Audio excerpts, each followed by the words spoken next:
नमस्ते। चलिए आज एक बहुत ही पुरानी और बहुत मशहूर कहानी की दुनिया में चलते हैं। ये कहानी है एक बहुत ही ज़्यादा चतुर बंदर की और साथ में एक कह सकते हैं भोले-भाले मगरमच्छ की। तो कहानी शुरू करने से पहले एक सवाल, क्या वाकई एक तेज दिमाग किसी की जान बचा सकता है? मतलब जब हालात बहुत मुश्किल हो तो क्या दिमागी फुर्ती काम आती है? चलिए इस कहानी में ही इसका जवाब ढूंढने की कोशिश करते हैं। तो कहानी शुरू होती है एक घने हरे भरे जंगल से। सोचे, जहां एक बहुत चौड़ी और शांत नदी बहती थी और बस यहीं से एक बड़ी ही अनोखी दोस्ती की कहानी का आगाज होता है। तो इसी नदी के किनारे ना एक बहुत बड़ा जामुन का पेड़ था। इतना बड़ा कि उसकी डालियां नदी के ऊपर तक झुकी रहती थीं। और इसी पेड़ पर रहता था हमारा पहला किरदार, एक बंदर। और ये कोई ऐसा वैसा बंदर नहीं था, अपनी समझदारी और तेज दिमाग के लिए पूरे जंगल में मशहूर था।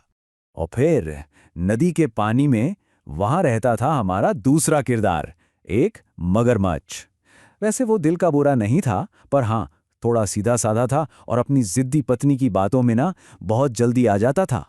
अब सवाल ये उठता है कि इन दोनों में दोस्ती हुई तो हुई कैसे? देखिए, ये रोज की बात थी। बंदर पेड़ से मीठे मीठे रसीले जामुन तोड़ता और कुछ अपने दोस्त मगरमच्छ को दे देता। और बस धीरे धीरे वो घंटों बातें करने लगे और देखते ही देखते उनकी दोस्ती बहुत पक्की हो गई। यहां तक तो सब ठीक था, लेकिन अब कहानी में दोस्ती की जगह धोखा लेने वाला है। और इसकी शुरुआत होती है तब जब मगरमच्छ कुछ मीठे जामुन अपनी पत्नी के लिए घर ले जाता है। और जैसे ही मगरमच्छ की पत्नी ने वो स्वादिष्ट जामुन चखे ना, अरे वाह, उसकी तो आंखें ही चमक उठीं। उसने फौरन पूछा, वाह, ये इतने मीठे जामुन कहाँ से लाए? बस यहीं से कहानी में एक बहुत खतरनाक मोड़ आता है। जब भोले मगरमच्छ ने उसे अपने दोस्त बंदर के बारे में सब बताया, तो उसकी पत्नी के मन में एक बहुत ही लालची और डरावना ख्याल आया। वो सोचने लगी, अगर ये बंदर रोज इतने मीठे फल खाता है, तो सोचो इसका दिल कितना मीठा होगा। और ये सिर्फ एक ख्याल नहीं था, ये तो उसके जिद बन गया। उसने सीधे सीधे अपने पति को हुक्म सुना दिया, जाओ और उस बंदर को मेरे पास लेकर आओ, मुझे उसका दिल खाना है। अब ये सुनकर तो बेचारा मगरमच्छ बड़ी दुविधा में पड़ गया। एक तरफ था उसका सबसे अच्छा दोस्त और दूसरी तरफ उसकी पत्नी की ये भयानक जिद। उसे कुछ समझ ही नहीं आ रहा था कि वो करे तो क्या करे।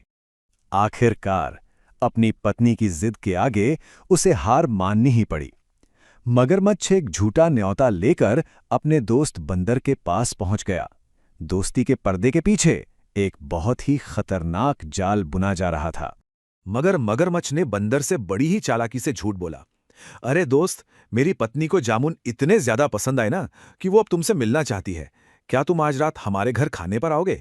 बंदर तो भाई अपने दोस्त का न्योता सुनकर फूला नहीं समाया।